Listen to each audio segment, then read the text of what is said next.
What is going on, guys? Jason Burke here, Styles Clash for Life, coming at you on YouTube, and today I've got some football focus. The Pittsburgh Steelers just finished their Week 11 matchup of the 2025 NFL season, the second matchup of the season against the division rival Cincinnati Bengals. Bengals played us in a very high-scoring, with 38-35 type game earlier this season, which the Bengals pulled the upset victory on. So people were very worried about the Steelers' defense coming into this game. We got this one at home. Pittsburgh playing at home against a division rival, coming in at 5-4. The Bengals, while not winning a ton of games, have had the hottest offense in the league since Joe Flacco got traded over there. The last 5 weeks, the Bengals have led the league on offense and also been the worst in the league on defense. So would this be another high-scoring shootout? Not really a shootout, kind of high-scoring in Pittsburgh's end, mostly on defense. We'll talk about it. It's a really interesting game this week. Come out, first drive on offense. Aaron Rodgers leads us down. DK Metcalf makes two nice catches. Jaylen Warren gets a nice 30-plus yard run. We come in with a touchdown pass to Kenneth Gainwell out of the backfield. All things look positive on offense. Bengals come back down. Same thing on their end. Long drive, touchdown pass from Flacco to, I think, Chase Brown. It was T. Higgins on a kind of a wheel route almost, where T cut the route off, spun around, had Jack Sawyer on him, outran him to the end zone. So then it was 7-7, and you think, okay, it's going to be another crazy 30-plus point game. Pittsburgh then, for the rest of the game, holds Cincinnati to just 2 field goals. They went for 2 and missed it, so they had 6 points there. It was 7-6 within the first 2 drives of the game, and then Cincinnati only goes on to score 2 field goals the rest of the game, so the defense starts to make some plays, get some turnovers into pick sixes. We'll talk about it. But there's a lot of things to go over. I'm going to make this review quicker than normal. I'm heading out with friends pretty soon here. I got a CFL party with a buddy tonight, so I'm going to make this one a little more succinct. But there's a lot of individual things amongst the stats to talk about. Let's talk about them. Aaron Rodgers, 9 of 15, 116 yards, 1 touchdowns, no interceptions. And then he gets hurt. At the end of the first half, he starts holding on to his wrist. I don't know if his throwing hand was getting bumped, but he was kind of lightly holding on earlier in the game, then start taking a lot of hits and punishment. That was self-induced by Rodgers. I think Rodgers looked very much in this game like he did last week. I mentioned last week that he's never really looked old here in Pittsburgh up until last week. He was looking more like Green Bay Rodgers. That was just kind of a bit older, but not the Jets Rodgers. He was still looking pretty good arm strength-wise. Last week, he looked skittish in the pocket. He was kind of in a hurry to get out of the pocket. He was running out of the pocket too quickly. He was throwing on the run. He was looking inaccurate. He was looking a bit nervous. He was looking a bit like he didn't see anything open when there were a few things open. It was uncharacteristically a young performance out of Rodgers, and I mean that in an inexperienced kind of way for one of the best guys to ever do it. And he looked the same this game. Again, 9 of 15, nothing special completion-wise. 116, not great. Had kind of the same game. He missed a few guys, tried to throw back across his body a couple times, missed Jonnu Smith open, threw one behind one of the tight ends. I think it was Darnell.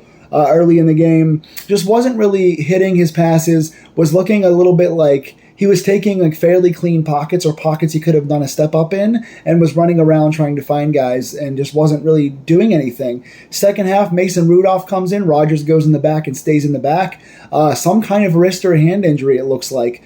Mason Rudolph comes in to cheers from the audience, and I've got to tell you, obviously you want to see nobody get hurt. It's not a matter of wishing somebody ill. I want Rodgers to be healthy and happy and live a good, happy life, but Mason Rudolph comes in, and I said, after a game and a half of this and just a general malaise over the offense for the whole season, even in good moments, I feel like we're not using our guys enough. DK is not being the superstar that he is. Jalen doesn't get enough carries. The tight ends have weird disbursement on the field at times. Darnell doesn't get used in goal line nearly enough. They haven't used Calvin much this season. Roman Wilson has made the most of his opportunities except for the one fumble and hasn't gotten used. I don't like how things have been going on this offense, so even on the better games, I think we have a lot left on the table. A lot of guys being underused, a lot of weird calls, a lot of weird throws. And so I was ready after this last really bad game and a half from Rodgers.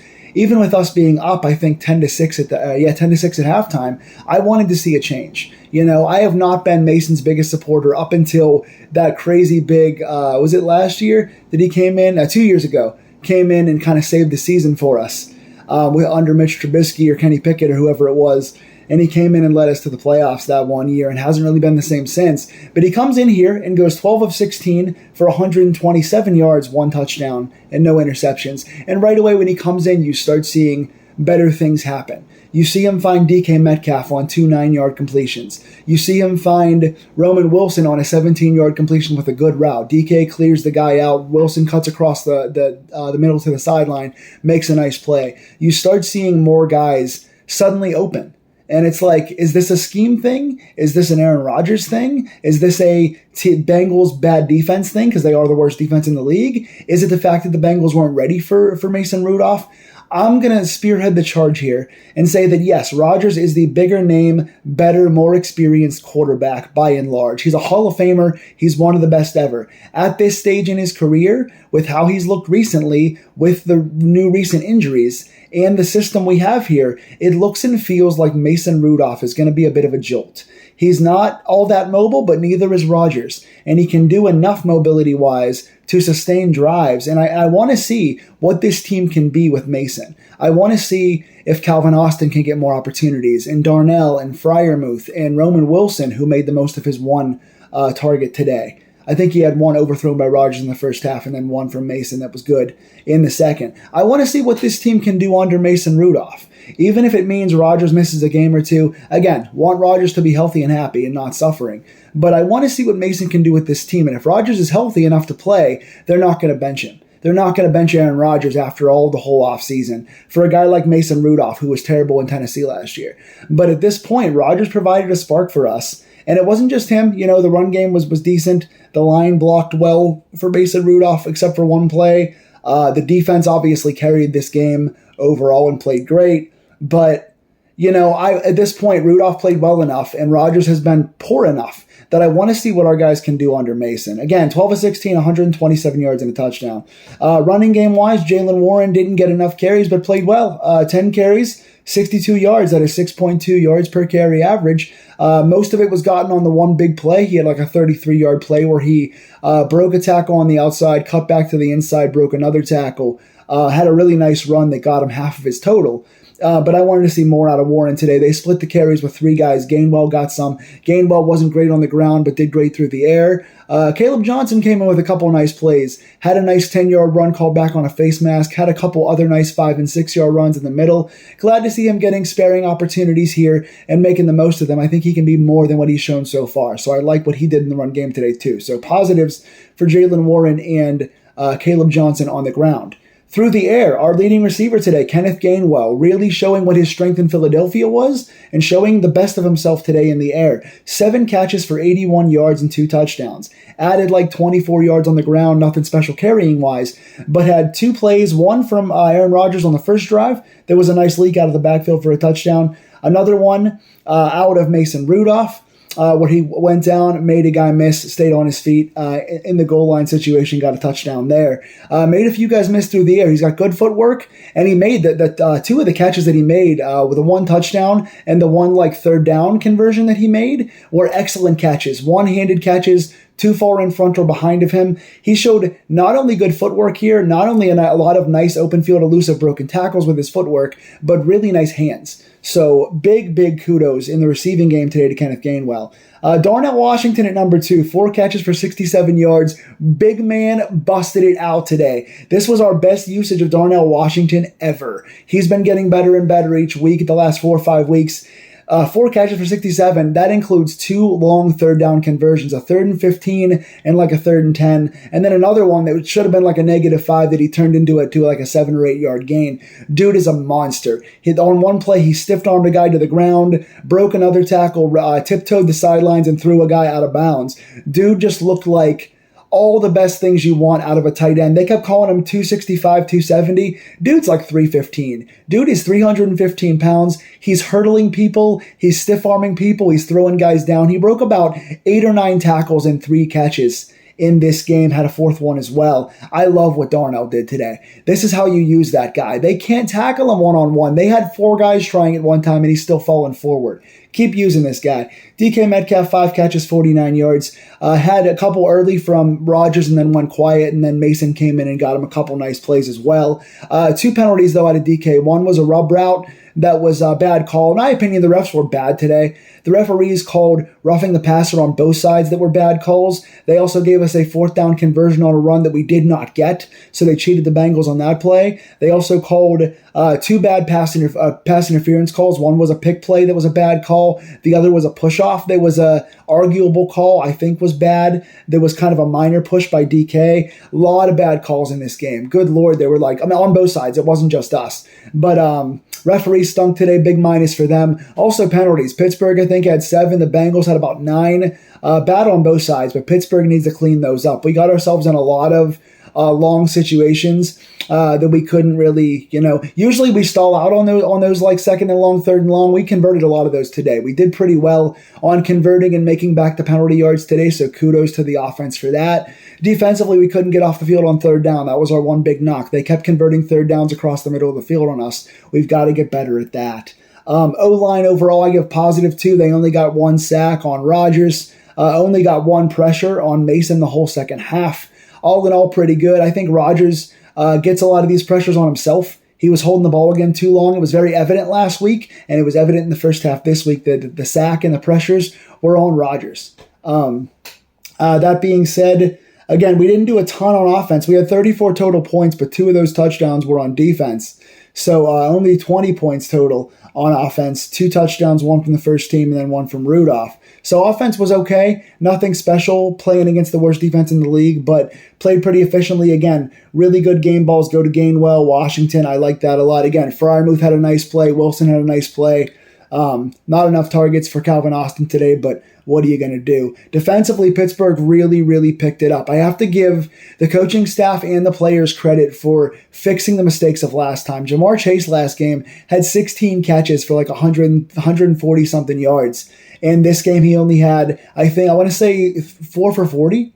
4 catches, 40 yards, or 3 for 30, something like that. He had 3 or 4 I think 3 for most of the game, and then 1 late in the game after it was already over. So really nice job. JPJ playing very good physical ball, not getting penalized, but playing good physically on Chase when he was around him. I liked his game a lot today. Big positive for JPJ. Kyle Duggar, welcome to Pittsburgh. He's played 3 games at safety for us. Been very solid, nothing special, nothing splashy, but allowing nothing big and playing solid at safety for us. Today in his 3rd game at safety, played excellently. Had a batted ball early in the game, jumped a route, almost had a pick 6. Had a very nice read where he came down and jumped in front of one of the routes, dropped the interception, but would have had a touchdown. Later on in the game, did jump the route, floating over the middle, picked it off, and did get a touchdown. So 1 batted ball that would have been a pick 6, and then 1 interception that he returned for a touchdown in this game. Also had a beautiful tackle on one of the tight ends coming up from the safety spot with a form tackle. So really nice, solid day out of Kyle Duggar. Good tackling day, good turnover day, being around the ball a lot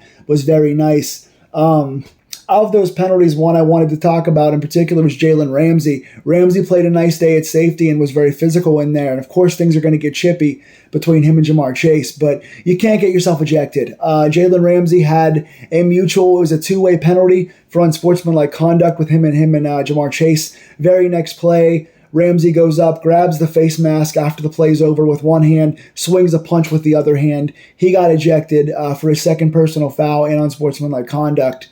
You can't if you're a good player like that and you're playing good at safety and you're helping our defense play a lot better against a good offense like this, you cannot get yourself ejected. I know you're fired up. I know that his hard tackling and his physical nature is a part of what brings a spark to this defense, and it's some of the stuff we were lacking last year at safety, the last 2 years at safety, but you can't go over the top. You can't get yourself 2 personal fouls in a row. You can't throw a punch. He's probably going to get fined. He might get suspended for a game, depending on how hard they take that punch. But just bonehead play on his part. He's such a good physical player, and he's got such a high upside, and he's such a smart veteran most of the time. He's too smart for a penalty like that, so that gets a negative from me. Another touchdown. We got a forced fumble out of Brandon Eccles on a player on the sideline. Noah Fant on the sideline. Eccles forces the fumble.